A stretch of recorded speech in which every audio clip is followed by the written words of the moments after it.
Question 7. A mechanical hoist is used to lift a crate vertically.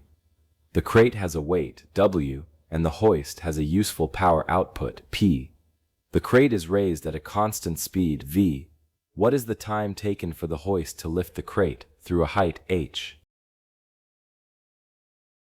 We also know that time taken to do a certain amount of work can be calculated using power.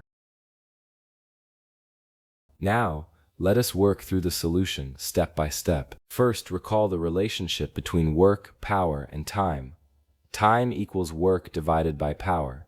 So we write T equals work divided by P.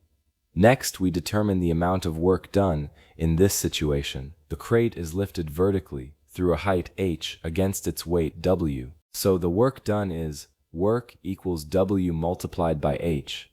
Now we substitute this expression for work into our equation for time. So the time taken becomes T equals W multiplied by H divided by P. Therefore, T equals WH divided by P. This is the required expression for the time taken to lift the crate. Quite straightforward, this one. This is our final answer. What did we do? First, we identified the work done in lifting the crate vertically, which is the weight multiplied by the height. Then we used the definition of power, which relates work done to the time taken.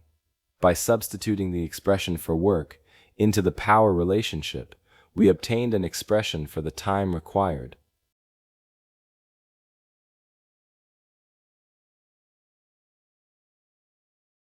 In summary, we have seen that the work done by a force is equal to force multiplied by displacement. For vertical lifting, this becomes weight multiplied by height. And the time required to do a certain amount of work can be calculated using time equals work divided by power.